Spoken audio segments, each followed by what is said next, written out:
Baik, terima kasih. Assalamualaikum warahmatullahi wabarakatuh. Perkenalkan, kami dari kelompok 10. Di sini kami akan mempresentasikan hasil diskusi kami tentang bauran pemasaran, yaitu tentang price atau harga. Di sini kelompok 10 ada 3 anggota. Yang pertama yaitu Isan Nurcayanti dengan NIM 180321 100 107, dan yang kedua ada saya sendiri dengan NIM 180321 100 140, dan yang ketiga ada Lila Nur Amalia Putri dengan NIM 180321 100 155. Yuk langsung simak hasil presentasi kami. Penetapan harga adalah proses menetapkan nilai yang diterima produsen dalam pertukaran jasa dan barang.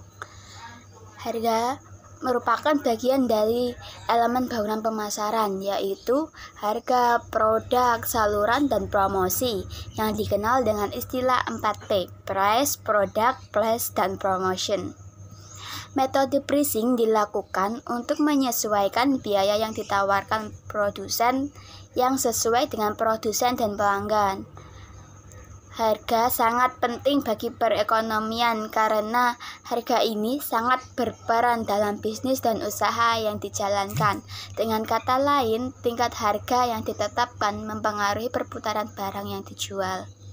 Baik, langsung ke tujuan di sini, yaitu penetapan harga sendiri bertujuan untuk mencari laba agar perusahaan dapat berjalan. Namun dalam kondisi persaingan yang semakin ketat, tujuan mencari laba maksimal dalam praktisnya akan sulit dicapai.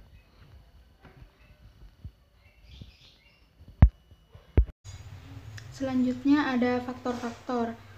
Dalam penetapan harga yang harus diperhatikan adalah faktor yang mempengaruhinya, baik langsung maupun tidak langsung. Untuk faktor yang secara langsung itu seperti harga bahan baku, biaya produksi, biaya pemasaran, peraturan pemerintah, dan faktor lainnya. Sedangkan untuk faktor yang tidak langsung seperti harga produk sejenis yang dijual oleh para pesaing, pengaruh harga terhadap hubungan antara produk substitusi dan produk komplementer, serta potongan untuk para penyalur dan konsumen. Metode penetapan harga ini ada 5. Yang pertama yaitu penetapan harga markup. Maksudnya yaitu metode yang biasanya digunakan oleh para pedagang yang usahanya membeli dan menjual kembali barang tersebut setelah terlebih dahulu ditambah biaya-biaya. Kemudian yang kedua yaitu penetapan harga nilai anggapan. Sekarang semakin banyak jumlah perusahaan yang mendasarkan harga pada nilai anggapan atau perceived value.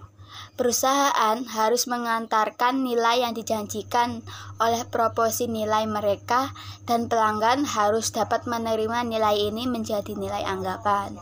Kemudian yang ketiga yaitu penetapan harga nilai. Beberapa perusahaan telah menetapkan penetapan harga nilai atau yang disebut value pricing. Salah satu jenis penetapan harga nilai yang penting yaitu penetapan murah setiap hari dan penetapan harga tinggi sampai rendah. Kemudian yang keempat yaitu penetapan harga going rate. Penetapan harga going rate, perusahaan mendasarkan sebagian besar harganya pada harga pesaing, mengenakan harga yang sama, kemudian lebih mahal atau lebih murah dibandingkan harga pesaing utama. Dan yang terakhir yaitu penetapan harga jenis lelang. Penetapan harga jenis lelang tumbuh semakin populer, terutama dengan pertumbuhan internet. Salah satu tujuan lelang yang utama adalah membuang persediaan lebih atau barang yang bekas.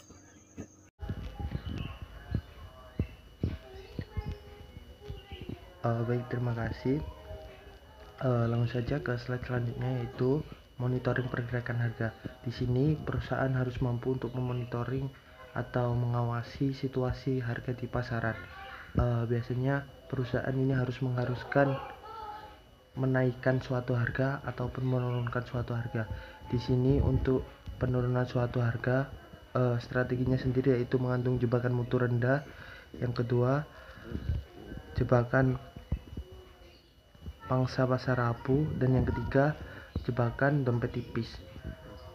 Dan untuk yang kedua yaitu peningkatan harga. Di sini peningkatan harga dilakukan perusahaan apabila ada permintaan yang berlebihan. Biasanya kalau ada permintaan berlebih, maka perusahaan akan menaikkan suatu harga dari produk. Selanjutnya, memonitor pergerakan produk.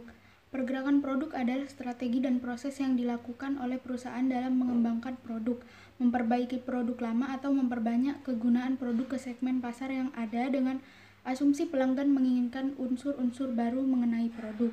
Alasan dasar perusahaan mengembangkan produk adalah untuk menggantikan item-item yang telah kehilangan minat dari konsumen, di mana pengenalan item baru membantu meningkatkan pendapatan dan keuntungan bagi perusahaan. Kebijakan saluran distribusi merupakan salah satu keputusan yang sangat penting, karena keputusan mengenai saluran ini dapat mempengaruhi keputusan pemasaran lainnya. Dalam menghadapi persaingan yang semakin ketat, setiap perusahaan dituntut untuk merencanakan kebijakan distribusinya sebaik mungkin.